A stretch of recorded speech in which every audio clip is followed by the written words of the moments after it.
So good morning, everyone. I'd like to thank you for joining us today. Today, we're going to do a talk about acromegaly and pregnancy. We had tried to plan for this talk during our conference, and we ended up doing a secondary adrenal insufficiency talk instead. But Dr. Yuen was wonderful enough to come in and say that he would still do this talk. And we have patient advocate Kelly Johnson, who is also going to add her experience to this talk. So I'd like to hand it over to you, Dr. Yuen. Thank you, Jill. And just let me share my slides. Can everyone see it? See my slides? Okay. We can. Okay. Well, thank you, Jill, and thank you for having me. And I am just to introduce myself. I'm the medical director at the Barrow Neurological Institute in Phoenix, Arizona.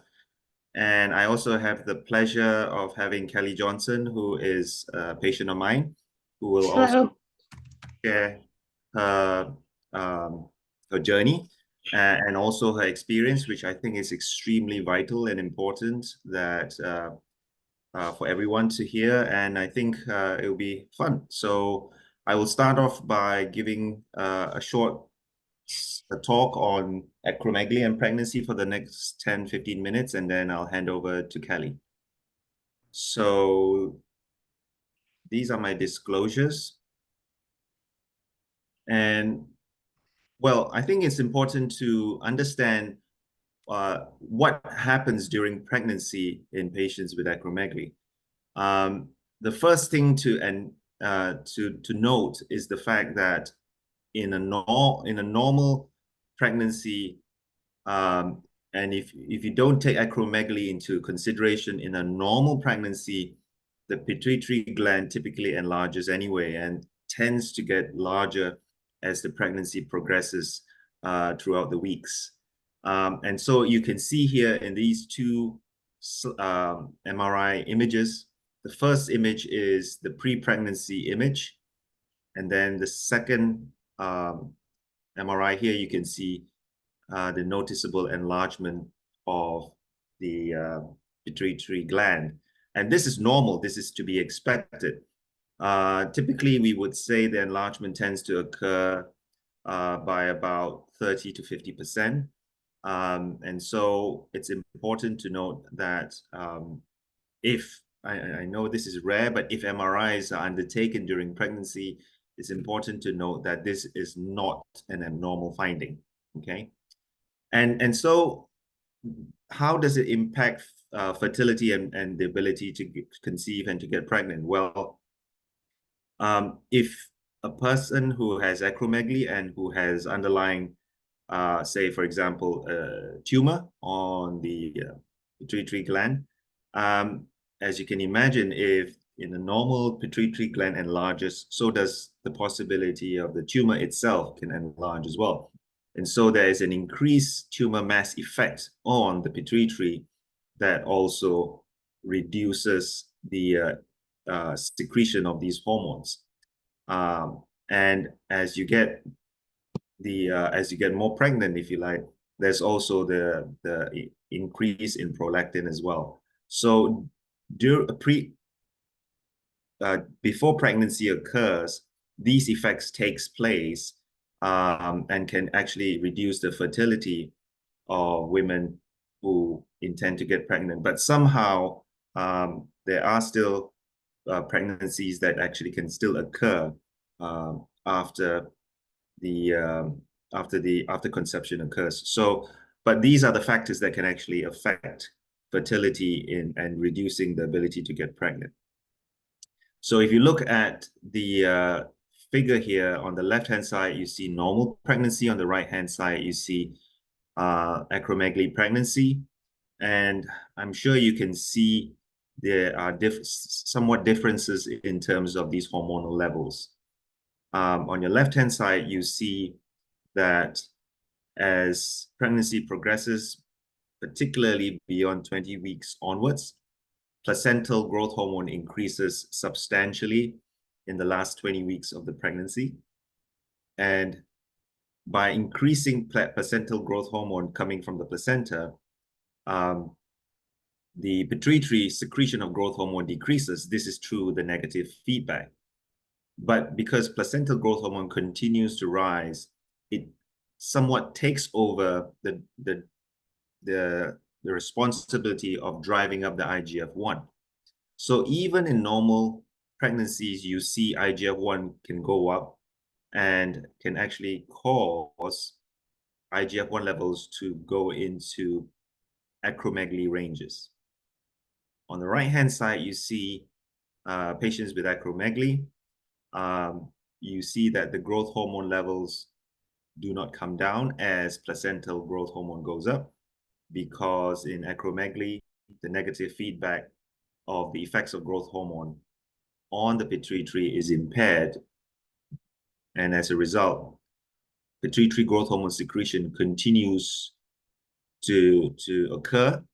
And that, together with the placental growth hormone, causes IGF-1 to rise. But interestingly, you see that the rise in IGF-1 is probably comparable to normal pregnancy, but it's somewhat, you would expect the IGF-1 to be higher, but actually it's not the case.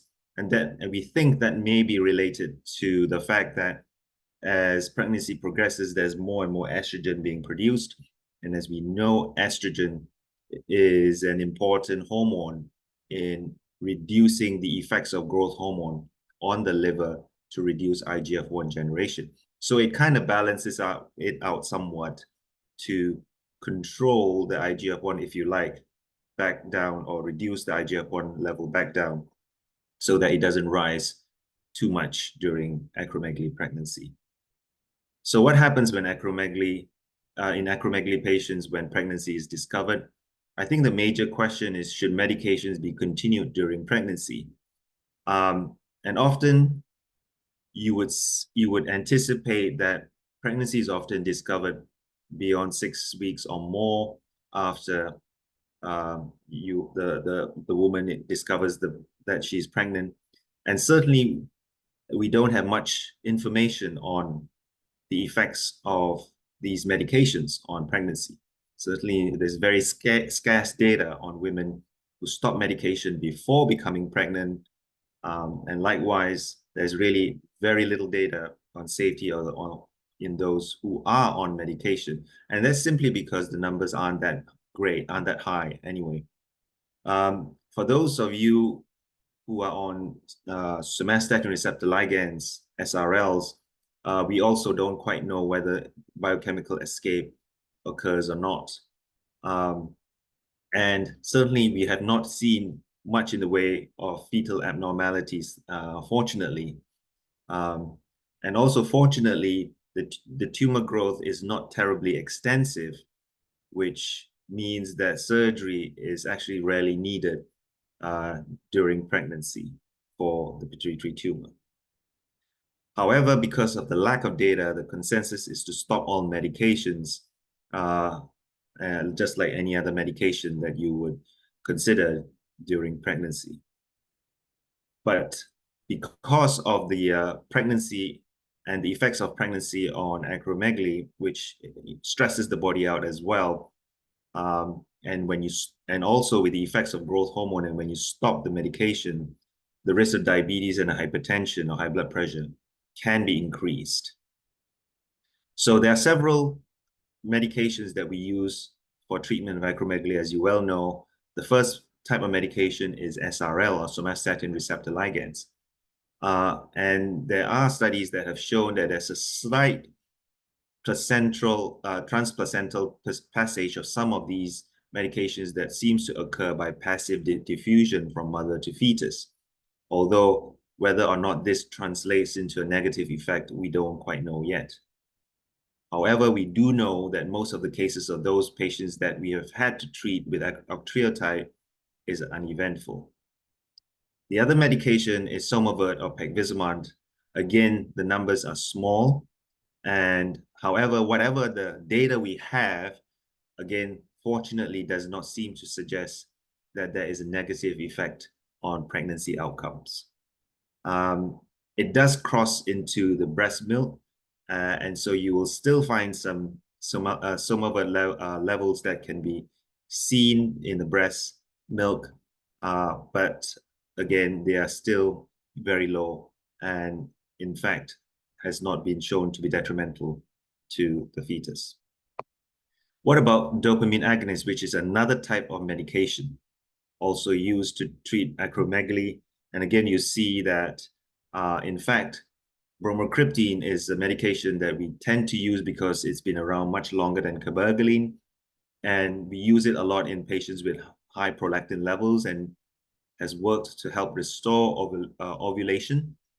But for the somewhat newer medication, cabergoline compared to bromocriptine, there's about 61 pregnancies in 50 women. Again, just about 20% of early terminations, 5 induced abortions, 6 spontaneous abortions, and 1 hydatidiform mole.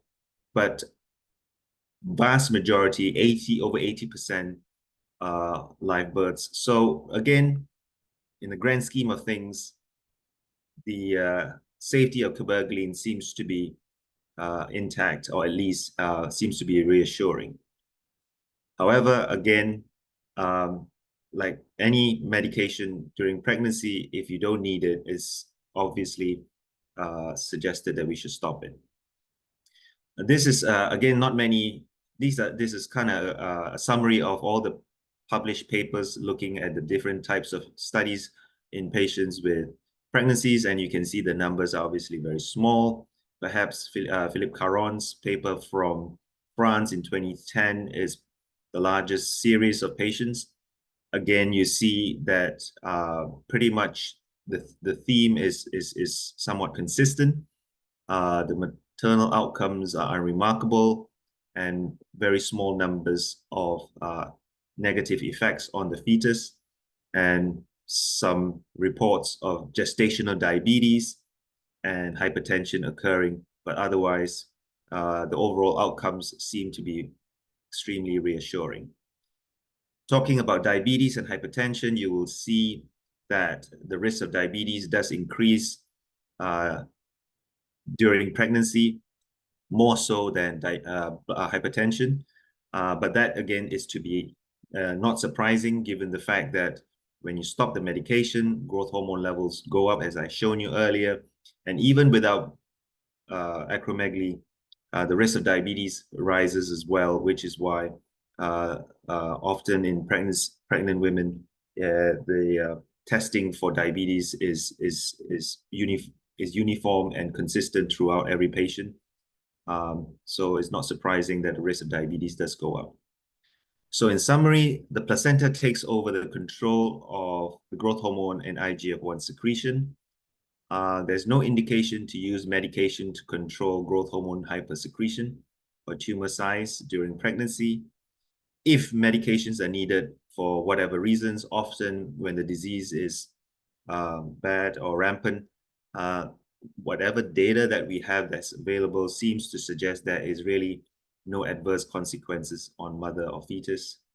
But general thinking is that it's preferred to stop the medications during pregnancy until postpartum reactivation of the disease activity has occurred. So controlling tumor size and hormonal activity before pregnancy is important and highly recommended. If possible, we should stop medications before conception. Even the recommendation is also applicable for acromegaly fathers as well. After medical treatment is stopped, worsening of disease is unlikely. And again, we think that may be because of the buffering effect of estrogen during pregnancy.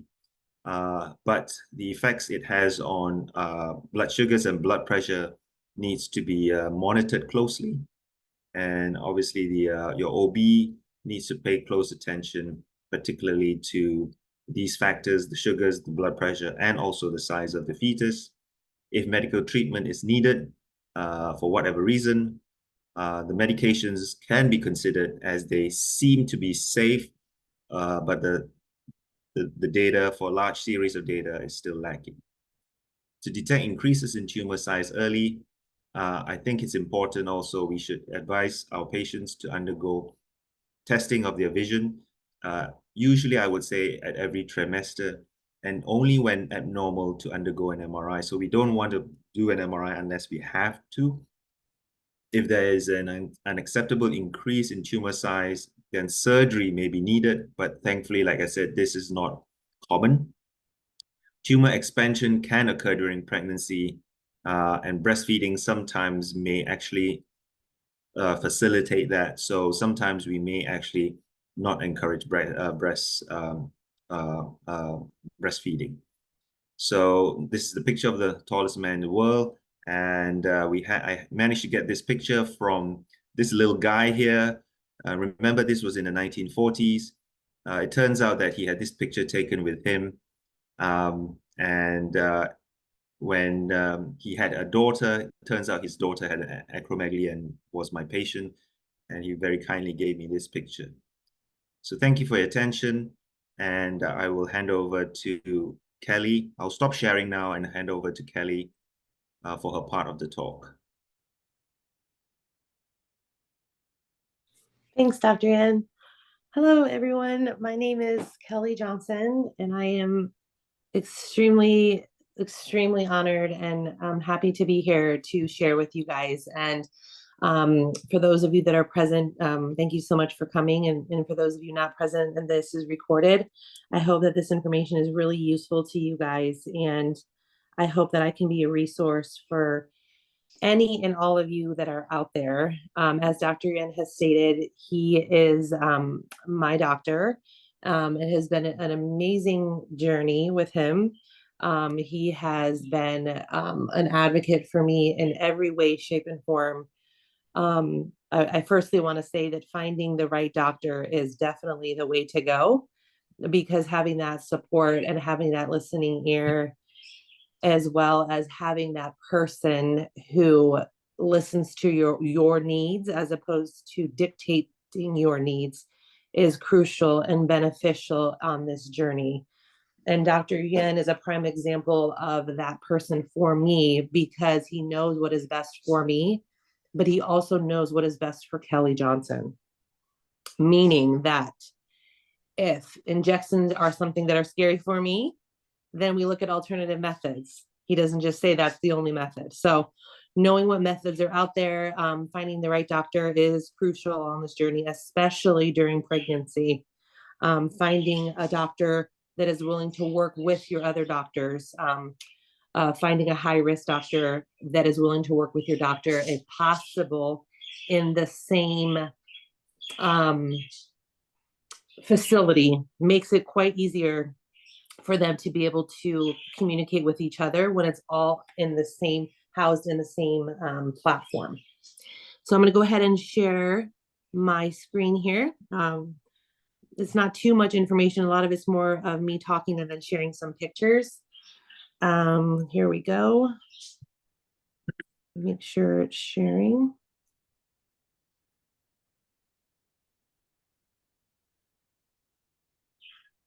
Okay, can you guys all see my screen? Yes. Okay, thanks. So again, Kelly Johnson, I was diagnosed with acromegaly in March of 2016. But prior to that, I had given birth to my son in November of 2015. I will go over the different symptoms that I was having during that time in a minute. My surgery was March of 2016, like I said, and that is when I went under transvenoidal resectioning of my brain tumor, which was 3 centimeters, and it was pressing on my pituitary tumor as well as my optic chiasm and the nerves in my optic chiasm. Immediately started IGF injections following the surgery because my numbers were extremely high. Immediately they started me on cortisol, hydrocortisone, because my cortisol was very, very low. They were very surprised at my functioning level, because at that time I was a principal of a school. So I was running a school, and they were very surprised that I was able to do so while breastfeeding my son. around the clocks, and I was pumping 3 times a day while I was at work. And so that a lot of my fatigue was contributed to that, of course. And after that, I'm just jumping ahead to the next birth of my daughter, which was in April. And then I had to undergo cyberknife radiation, which was in July of, oh, I apologize. It was 2018. Let me correct that. And it was pretty quickly after, and I wanted to get as much breast milk as I could. So I pumped, I would say, about 5 or 6 times a day. And I froze all of that milk. That way I had enough breast milk to feed her for that year, because I knew that I would be stopping April, May, June, July. I knew that I only had about 3 months to get all of that milk that I wanted her to have from me. And I could not have the milk with the chemicals from the radiation, as well as my doctors insisting that I go back on all of my medications immediately. And then I started my oral treatment back up again in April of 2018, as my cortisol levels began dropping again. So during the time of my pregnancy with my son's birth, and then following his birth in 2015, I had a metallic taste in my mouth while I was breastfeeding. So it was very strange. It was just a metallic taste, and I had a high-risk pregnancy doctor, clearly, because I had my age. I was born in January of 1983, so I had a high-risk doctor due to the fact that I was older, in my 30s, not that old, but older. I had loss of peripheral vision. At the time, my son was a year and about a year and 5 months. I had an increase in shoe size, so it went from a size 9 to a size 10. I had braces in middle school. I had to get braces again during my pregnancy, and it wasn't just because of the shifting of my teeth. It was because there was so much pain in my jaw that I had to have braces to keep my teeth from continuing to shift so severely from the pain. The moment I got the braces put on, I would say the pain stopped within 2 weeks. I had them during my pregnancy. Then again, after my son's birth, the braces had already been taken off. That was my goal, was to get them taken off after he was born, prior to him being born. I had to get them put back on, because within a few weeks after he was born, the shifting was so severe again, and the pain. So I had braces put back on after. So that was a symptom of the acromegaly. Again, we did not know what any of that was. My orthodontist was dumbfounded. He could not understand. He's like, I've never seen anything like this in my entire life. Your crossbite, your overbite has shifted, your jaw realignment. And I had a permanent retainer put in. I also had a retainer that I was sleeping in overnight. But the speeding of it was so quick, due to the fact that I was breastfeeding and pregnancy and all of the hormones raging through my body. But we didn't know. So I got braces put back on again. After my son's birth, again, him being 15 months or so, I was breastfeeding. I had severe headaches. I thought it was lack of nutrition. I thought it was because I was giving all my breast milk to him. I thought it was because I was a principal of a school and that I was extremely busy. My fatigue was so extreme. I placed it on the fact that I was waking up 1 or 2 times in the night to feed him. I blamed it on the fact that I was a principal. I blamed it on the fact that I probably was losing weight, not eating, trying to keep up with my maintenance of food, with the output of breastfeeding. A lot of it was blamed on breastfeeding. And I think it's very, very important to note that my OBGYN, I had 3 OBGYNs at this time, because at this time, with the acromegaly and me needing follow-ups and knowing I wanted to get pregnant again, I saw high risk OBGYN and some other ones for some follow-up things. They all, we all just thought it was just the breastfeeding. I also had leaking milk, and we didn't know why.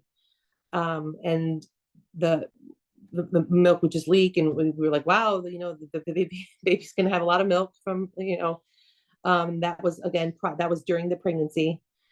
And we just, all these different symptoms during pregnancy, after the birth.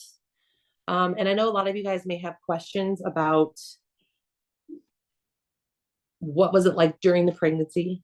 And I'm more than happy to answer a lot of those questions. For example, what medications did I take during my second pregnancy and things like that. And we can get to that. We probably just may not have as much time.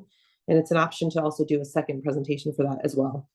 So all of this was going on. And what ended up happening was I was at work and my son's 15 months. It is about,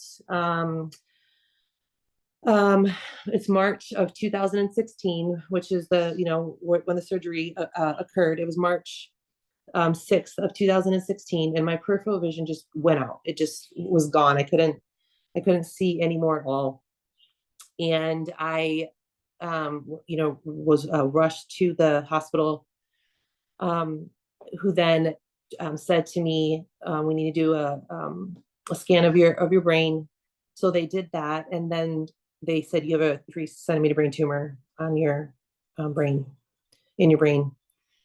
And my husband and I just looked at each other, and it's not something that you ever expect to hear. Not because you're invincible, it's just, you just don't expect to be that person to hear those words. You're always praying for someone that has it, or oh, I'm sorry that that person has that, or thinking of someone else, but you don't expect to hear that it's you. They immediately put me in an ambulance, sirens, everything, and rushed me over to where Dr. Yuen works, neurobrain and spine. And they wanted to do immediate surgery, but I'm allergic to the contrast iodine that they had to use, to be precise, in the surgery. So they had to prep me for a day and a half so that I wouldn't have anaphylactic shock, or have any issues with the contrast iodine during the MRI. So then the surgery was the 8th, and they put me under, did the surgery. And like many I've seen in the group, they were not able to remove the entire tumor because it's wrapped around my carotid artery. So because of that, they had to leave the tumor, part of the tumor in, and about 60%. So we knew that I was likely going to have to go under radiation. So we immediately went with an oncologist. After, things sped up quick. We said, we want another child. So we met with the oncologist, the doctors, and we said, we want another child. What do we need to do? And immediately they thought that I was going to need different hormone replacement therapies to get pregnant. It was definitely a miracle that by the time that I had met with the oncologist, my husband and I, we were already pregnant, and we're not really sure how that happened. It's a miracle. However, the plan typically is to get pregnant is hormone replacement therapy, due to the fact that my pituitary wasn't functioning as it should. So during the pregnancy, I did not take any cortisol. I stopped my injections. At the time, it was Somatuline Depot. I stopped Acromegaly.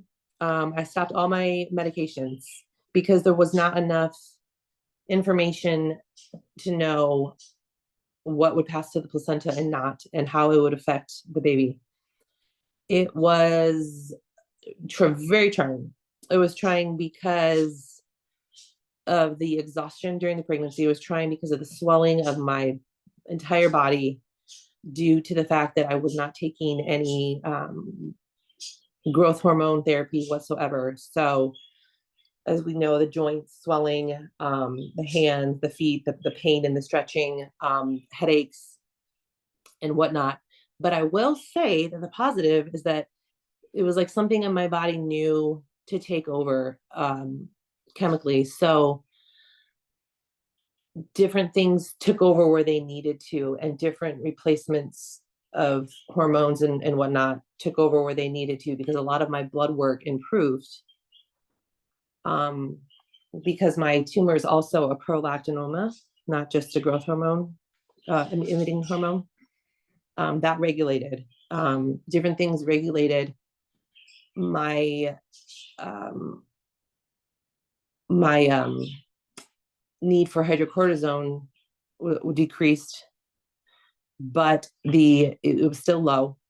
And during my birth of my daughter in 2018, on no medication, I passed out, and it was due to the stress the of the lack of cortisol in my body.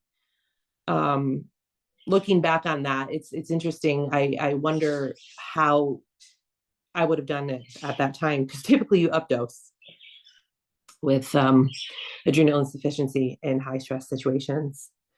Well, birth, I can't think of any other higher stress situation than childbirth. So that's something that's interesting and very, open for topic and discussion. So radiation took place. That was in and of itself extremely exhausting. I knew that was going to happen. So after I gave birth to my daughter, I knew I had about 3 months until the doctor said, you need to go back on all your medications, all of them. You're at this point, everything's plummeted. You've given birth. All of your numbers are low again. So I pumped 5 or 6 times a day because I wanted her to have my breast milk. It was important to me. To each his own. There's nothing wrong with formula. This is just what I wanted for her. So that way I had about 9 months to a year supply of milk that was mine for her. So I was joker. I was a walking cow. I was pumping. And then when I started my medications, I stopped pumping. So my current medications that I take, these are just some of them. These aren't even all of them. I take my Capsa. I do Somavert injection. I take hydrocortisone. I do hormonal meds. I am at the top of every hormonal med. I take medication because my cholesterol is increased because I have one of the side effects of the hormonal meds. So I take 2 of those. Another type of hormonal med. I take thyroid medications for hypothyroidism, anxiety medications. I take medications for acid reflux and GERD because of the medications. And not on here also, I take nausea medication, Zofran, Monjuro that's actually working for weight loss, which I can talk more about if anyone's interested, but also controlling my blood sugars and keeping me from being pre-diabetic, and my cortisol emergency injections that I carry with me at all times. And then I wanted to show you guys some pictures.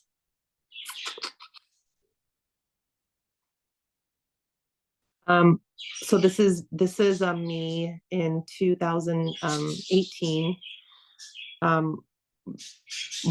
during the pregnancy. So one of the things that it causes, that acromegaly can cause is growth throughout our body. I developed basal cell carcinoma due to acromegaly. This was one of the multiple growths throughout my body. One of them was on my face, and they removed that from my face. But what I really want you guys to focus on here is the size of my nose. It changes throughout the periods of my pregnancy. And this was during the pregnancy, and it got larger again in 2018. And here's another view during second pregnancy, 2018. Just a reminder that the surgery was in 2016. So it had gone down and then it went back up again. This is a photo of myself and my husband. You can see here, this is in 2011. So my face structure is completely changed. The size of the nose, the size of the face, the jaw, all of that has changed there. This one is in 2018, my children here. Just want to give hope to many of you that are trying. There has been loss and grief in our trying. And again, that's something that I'm more than happy and willing to talk about with all of you.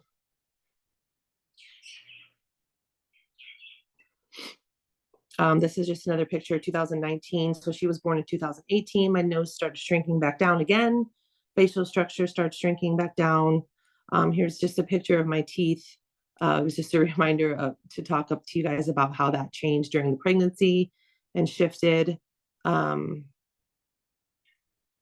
a picture of my daughter, a picture of my son, and how they've grown, and the blessings that they've been.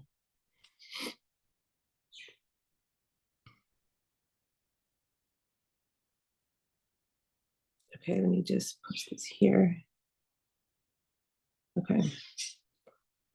So I know it's kind of just an earful, and I have to give the backstory in order to give some of the information about the current, but through the pregnancy, a lot of it was unknown.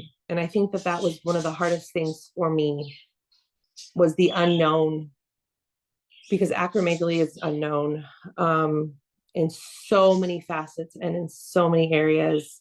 And even, you know, Dr. Yuen and Jill and I were just talking about how a lot of doctors struggle to just say, I'm not sure, I need to look more into that, I need to find out more.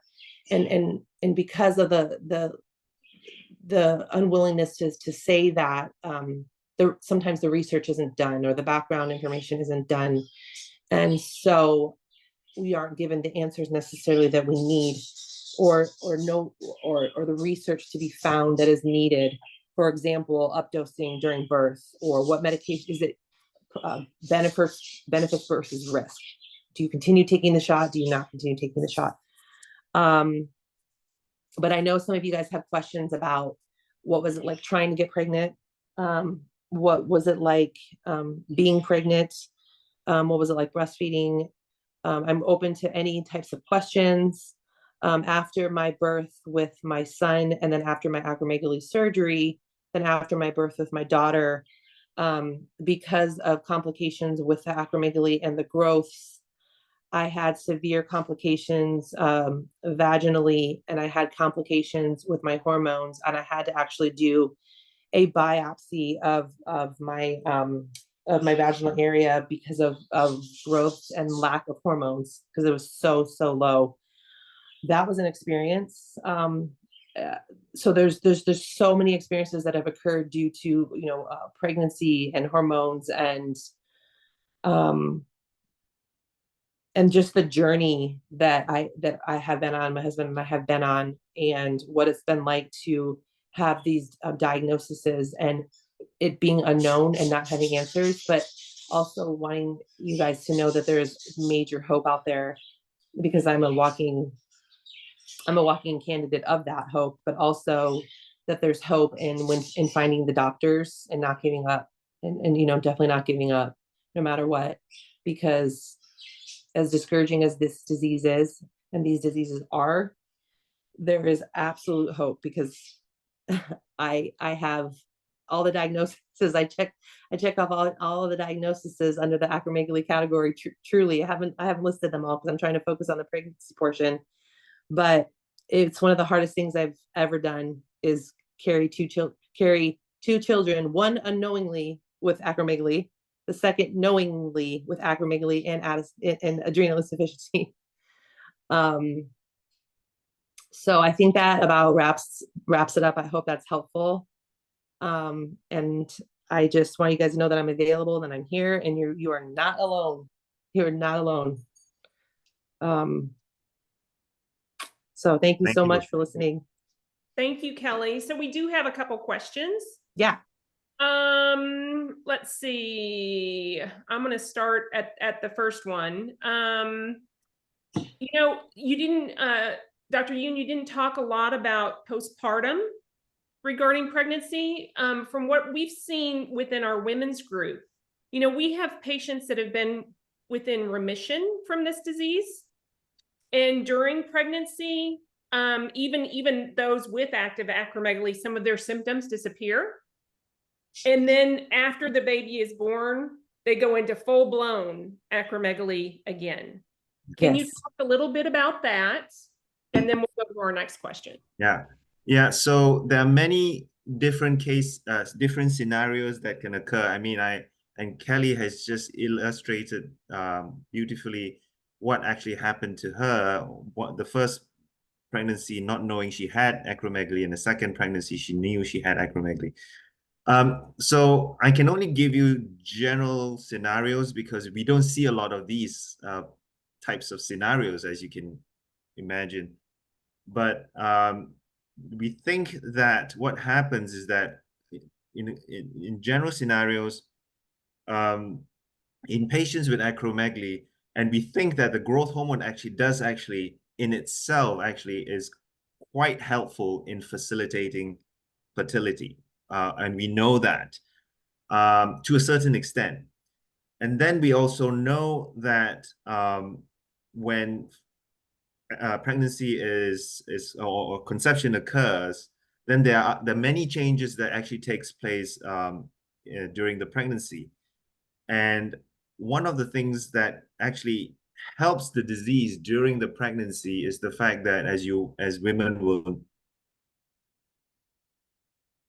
know when you've been pregnant before, is that your estrogen levels go up very much. And estrogen is actually a very good hormone, if you like, in antagonizing the effects of growth hormone during pregnancy.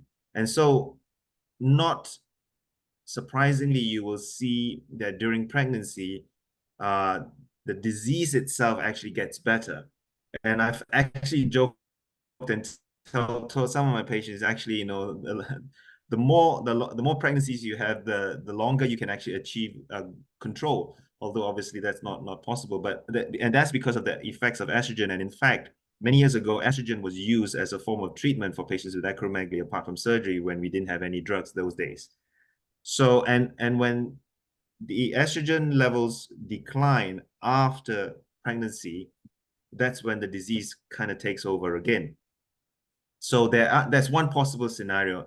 Another possible scenario, I think that has been reported as a case report, I think, was when the pregnancy is occurring, the as I told you before, as I alluded to, the pituitary gland itself enlarges.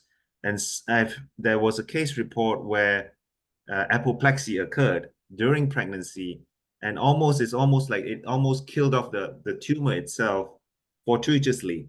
And so the control was actually great during pregnancy and actually remained good after pregnancy. But that's actually extremely uncommon, but has been reported before. And so that's another case, that's another scenario. But you would expect that if the disease continues to be present and continues to get worse after the pregnancy, and that's because when everything subsides, the pituitary gland after pregnancy reduces in size, the cells starts to misbehave again, if you like, and continues to produce more growth hormone after the pregnancy. So you can have that scenario as well. So it's very much a moving target during pregnancy and after pregnancy, I have to say.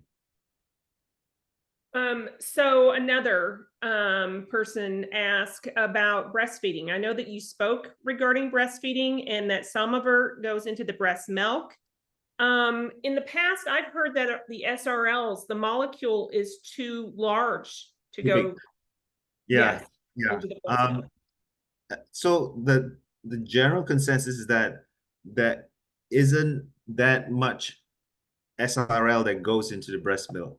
Now, whether it's zero, I don't quite know. I mean, inevitably, if you have to give yourself high doses of SRLs during pregnancy, and granted that in those situations, don't forget that the only reason why you would consider continuing SRLs during pregnancy is because the disease is getting worse. That's why you would do it, or else you wouldn't even do it, which then translates into the fact that you probably be giving yourself higher doses of SRL to try and counteract the disease. So it could well be that there may be traces of it in the breast milk, but the overall thinking is that by and large, most of it is actually not in the breast milk. But again, it's one of those things that we don't quite know very much. Can I add something that I've observed from one of our female patients? She had no idea. She had her first pregnancy, and her son ended up being the same height as her husband, 6 foot tall. Her second pregnancy, now looking back, she knows that acromegaly was active within her. Mm, And that son is now 6'6". mm, 6 inches taller than what her husband is.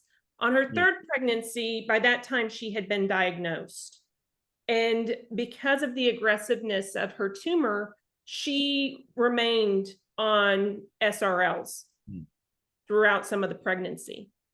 And her daughter is now 18, 19 years old, and she's 4'11". So we have three kids, all from the same parents. One, the son is of normal height. The second son is 6 inches taller, and the daughter is 4'11", considered, Wow. extremely. There's a difference between 6'6" and 4'11" from them. Very much. Yeah, that's just Um, something that I've observed that I just think needs to be put out there for patients that are considering staying on these medications Yeah. during pregnancy. Yeah, and I think also don't forget when you're on SRLs can also aggravate your blood sugars as well. And Yes. the higher the dose, the potential of it getting worse increases. Together with the fact that pregnancy itself can aggravate your blood sugars and growth hormone can aggravate. So you have three factors there that I can add. And high blood sugars or diabetes actually increases the size of the fetus as well. Macrosomia, we call it. And so that's another consideration as well. So you have all these moving targets that occur during the pregnancy, which is why many things can happen, and the end result, if you like, as you alluded to, Jill, is that you can have the child that is very tall, and then there may be the next child that may not be the same height as well, and we don't know the metabolic changes that occurs during these three pregnancies, because they could all be very different from pregnancy 1 to pregnancy 2 to pregnancy 3, depending on the stage of the disease. So there's someone that wants to know, is there a maximum amount of remaining tumor or tumor size before you say pregnancy is not safe? Sorry? So there's someone that wants to know if there is a maximum amount of remaining tumor or tumor size before you say pregnancy is not safe within it. Yeah, sometimes we tell patients, try not to get pregnant, they still get pregnant, even though they have a large tumor inside. I don't think there is a cutoff to say pregnancy is not safe. As you have heard so far, I think that the disease itself does not actually affect the fertility that much. Patients can still get pregnant, unlike other diseases like Cushing's, for example. But if you have a good amount of tumor that is still left inside and you do get pregnant, then I think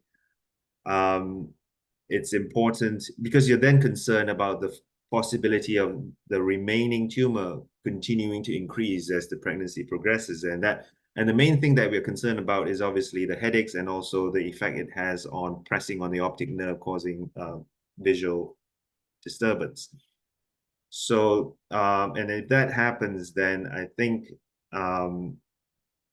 regular eye checks is going to be extremely important. Maybe even MRIs MRIs can still be done during pregnancies. Obviously, we try and not do it, but it can still be done if we needed to do it. And at the end of the day, if surgery is needed, we can still do it during the third trimester to reduce that pressure effect. So it's really the pressure effect that we are concerned about during the latter stages of pregnancy. How does age affect risk factors? And is there a certain age that you would say after such and such age for an acromegaly patient, it's too risky? Well, age in itself, whether you have acromegaly or not, is a factor towards pregnancy, right? Yeah, I mean, the older you are, then and again, you know that even in non-pregnant women and non-acromegaly women, pregnancy, as you get older pregnancies, you check for Downs. You also check for gestational diabetes, which is again more prevalent as you get older. You check for size, and also other complications. So again, age is another factor that you put into the equation to increase that complications that can occur during the pregnancy. I mean, we tell patients, to avoid it if you can, but sometimes that doesn't happen. So there's a patient that also has adrenal insufficiency. I know that you pulled Kelly off from cortisol while she was pregnant to prevent the adverse effects, but she said that she passed out during the birth of her daughter. Would you recommend that this is the protocol for how do you prevent, the stress of what a birth causes? Yeah. So again, the other challenging aspect is the use or how do you manage steroids, hydrocortisone during pregnancy in patients with AI. The conventional thinking is to increase the dose as the pregnancy progresses, in a stepwise manner, because your requirements increase. But then you have to be careful not to do it too much, because that could also aggravate the sugars as well. And there is, as you well know, Jill, there isn't a good marker to assess cortisol or the adequacy of replacing hydrocortisone during pregnancy, because cortisol is going to be high because of the estrogen effects in binding to the cortisol molecule, and therefore you may have to increase the dose to treat the symptoms, but at the same time try and be mindful not to overdo it and treat the diabetes that may occur as well. But generally speaking, the requirements for steroids increases quite substantially during pregnancy because of the stress of the pregnancy. So there's a patient that kind of discusses what we had said about during pregnancy. She said that she's at the tail end of her second pregnancy, and her growth hormone and IGF-1 have been the lowest they've ever been during her pregnancies, lower than even while she was on her acromegaly treatments. Yeah, which is fine. It's still pretty uncomfortable though. Yeah. Let's see. So this patient was told by a neuroendocrinologist that pituitary adenomas are estrogen receptive and can make them grow. Are you saying the opposite? Can you explain? What do you think regarding pituitary adenomas?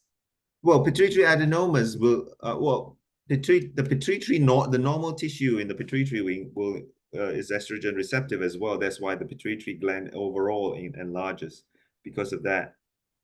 There's also the lactotroph effect, where the prolactin producing cells also increases because you're preparing the breast for breastfeeding, because you're increasing prolactin production as well. And there are tumors that are also estrogen receptor positive that will respond to estrogen. That's why when a patient who has a good amount of residual tumor inside and gets pregnant, it's very difficult to predict what the outcome may be. And that's why we emphasize close follow-up, because we just simply don't know how it's going to turn out. And there is a good possibility that the tumor itself could increase more than you would anticipate because it's very estrogen receptor positive. So are there any other questions out there? This is your chance. Here's another. Let's just. And I was thinking. What happens to fertility in the first 6 months after delivering? Are we more or less equal in fertility to others? So what happens to fertility in the first 6 months after delivery? Correct. Again, with acromegaly, again, overall, compared to other pituitary diseases, I would say that the fertility for acromegaly is actually pretty good compared to other pituitary diseases, especially like when you compare that with Cushing's. Again,